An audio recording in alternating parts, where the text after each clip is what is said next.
A história de hoje é sobre um date que eu tive pelas ruas de Lisboa com um marinheiro depois de ter conhecido portugueses aleatórios e dançado samba no meio da rua. Pois é.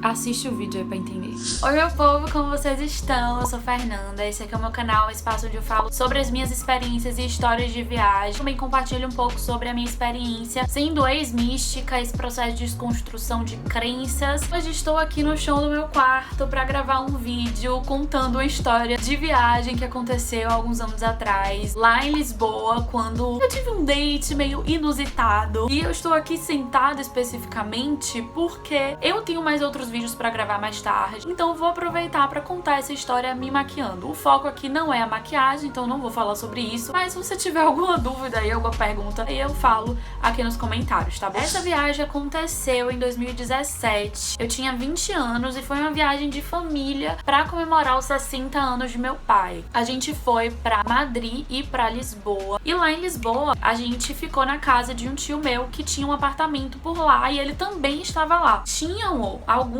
amigas minhas da época da faculdade, amigas não tão próximas, mas assim, conhecidas, digamos assim. Elas estavam fazendo faculdade lá em Lisboa, na verdade intercâmbio através da faculdade. Como eu estava com minha família, eu não estava tendo aquela experiência de baladinhas ali pela Europa e tal. Então quando eu fui pra Lisboa, falei com as meninas para que a gente saísse, né, e eu não ficasse somente naquela viagem de família, indo pra restaurante ou fazendo passeios bem turísticos.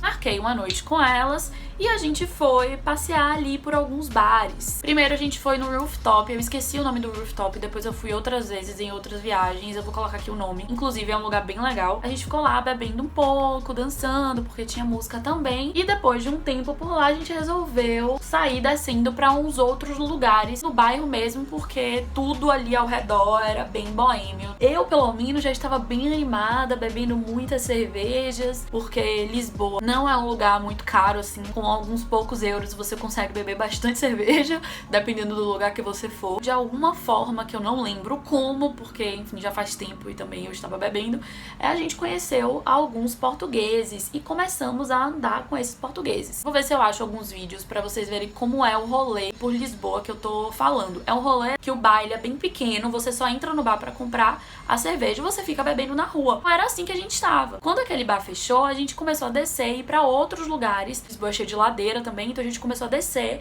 e ir pra outros lugares lá pra baixo. A gente tava dessa vez seguindo os portugueses que a gente fez amizade. Nesse momento já era assim, já tinha passado de meia-noite, não sei exatamente que horas eram. As meninas já começaram a ficar cansadas e queriam voltar pra casa. Porém eu estava a viagem inteira sem sair, então eu não queria ir embora. Vale ressaltar aqui um parêntese que eu estava com o celular, tá? Eu não fiquei lá incomunicável, eu tinha um chip lá de Lisboa mesmo no meu celular. Tava tudo sob controle, tava tudo seguro, eu sabia onde é que eu tava, eu sabia onde que eu tava indo, enfim. As meninas resolveram ir embora e eu, inimiga do fim, fiquei lá com os portugueses que eu fiz amizade. Tipo, a gente começou a descer em direção a um outro ambiente de bares, boates também, que ficam todos numa rua rosa. Eu não sei exatamente se eles chamam de rua rosa, mas é uma rua que ela é literalmente rosa. Nas redondezas tem vários bares, então eu estava indo pra lá com esses portugueses. Só que no processo de chegar até essa rua, a gente foi descendo, eles encontrando outras pessoas, outros conhecidos. Esse grupo acho que tinha umas 5 pessoas. Eu até tirei foto com um deles.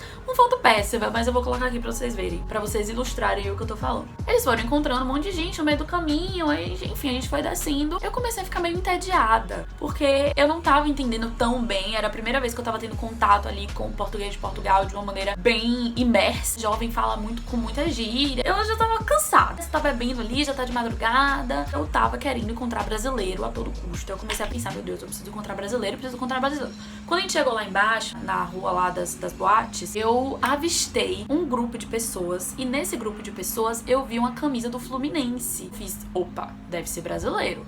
Aí eu virei pra um dos portugueses e falei assim, pergunta ali pra aquela pessoa ali se ele é brasileiro. Aí ele foi perguntar, porque eu estava com vergonha de perguntar. Ele foi perguntar e era brasileiro. Era um grupo de brasileiros. E aí eu, meu Deus, animadíssima, cheguei lá e aí, gente, não sei o quê. Naquela hora eu já estava ali melhor amiga daqueles brasileiros. O brasileiro, quando se encontra no exterior, já faz a maior festa, já fica, meu Deus, galera brasileira, não acredito e tal. Fiquei lá conversando com esses brasileiros, comecei a conversar com um especificamente. Eles eram da Marinha Brasileira e eles estavam ali finalizando algum treinamento, eu não sei exatamente o que era, mas basicamente eles estavam fazendo uma viagem de alguns meses, de navio, né, claro, pra treinar ali dentro do navio, sei lá, e estavam passando por vários países, iam ficar ali uns 4 dias mais ou menos em Lisboa. Um deles foi o que eu fiquei mais conversando. Aí tô lá conversando com esse cara, do nada, quando a gente olha pro lado, todo mundo sumiu. Os amigos dele todos sumiram, os portugueses sumiram também. Ficou só eu e ele assim, olhando pra cara do outro, tipo, tá, né, vamos ficar aqui, continuando nossa conversa. Os dois já estavam em água lá, no meio da rua, era um lugar seguro, tá? Enfim, fiquei lá conversando com o marinheiro. Daqui a pouco, a gente escuta, não deixa o samba morrer,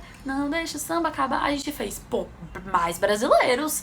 E só que a gente estava na rua e aqui do lado já era uma esquina. Então a gente tava aqui e o som tava vindo de cá, da outra esquina. Não sei se tá dando pra entender. Tava vindo de cá. Então a gente não tava vendo exatamente de onde estava vindo o som. Quando a gente olha, estavam umas 4 pessoas em volta, sambando. E no meio, uma JBL, uma caixinha de som, tocando essa música.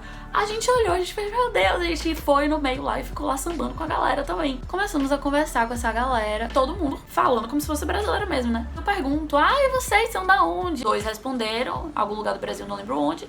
E outros 2 falaram, a gente é daqui mesmo. Eu fiz, como assim esse sotaque? Tipo, eles eram portugueses, aí eles falaram, é porque a gente cresceu assistindo as novelas brasileiras, então a gente tem familiaridade com sotaque e a gente consegue imitar bem. Aí eu fiquei, gente, chocada. Eu não sabia que era assim, tão popular as novelas lá, mas são. Me conta aqui nos comentários se você sabia disso, porque eu até aquele momento eu não sabia. Vou lá conversando com essa galera um tempo, e aí a gente já tava rolando um climinha entre eu e o marinheiro lá e tal. Obviamente fiquei com o tal do marinheiro. Ficou super apaixonadinho. Depois, umas 5 horas da manhã, depois de meu pai me ligar 1000 vezes, tive que ir embora, me despedir. Foi uma despedida dolorosa. No dia seguinte ele foi, me mandou um texto, textão no WhatsApp, falando que tinha sido diferente, foi algo profundo, foi uma conexão de alma, não sei o que, não sei o que. Eu achei meio emocionado, mas eu respondi um pouco, porque eu também tinha achado que foi uma conexão massa. A gente ficou conversando durante um tempo, só que eu estava vivendo minha vida, voltei pra Salvador depois, que é onde eu moro. Ele tava lá naquelas viagens dele. Sinceramente, gente, eu não queria ficar alimentando um negócio à distância, pelo WhatsApp, nem tava tão animada assim. Talvez eu tivesse super empolgada com a relação, eu continuasse alimentando, mas eu não estava. Então eu simplesmente fui parando de falar com ele, parando de render conversa, e aí a gente nunca mais se viu, nunca mais se falou na vida. Ele chegou a me mandar mensagem assim em alguns momentos aleatórios da vida, mas eu também nunca rendi muita coisa e ficou por isso. Ficou só naquele momento lá em Lisboa que a gente viveu. Foi meio mágico, foi inusitado e mais uma história pra contar. Me conta aqui nos comentários se você esperava que o desfecho ia ser esse, ou se você tava esperando alguma outra coisa, talvez outros encontros românticos pelo mundo. Essa foi a história de hoje. Dá um like aqui no vídeo se você gostou, comenta também o que você achou sobre isso. Me conta também se você conhece Lisboa, se você já foi nesses lugares que eu contei aqui. Se inscreve no canal porque terão muitas outras histórias aí pra contar. Tem muita coisa mesmo que eu estou preparando. Tenho contado algumas histórias lá pelo TikTok também, então me siga no TikTok, fernanda.tourinho. E te vejo no próximo vídeo.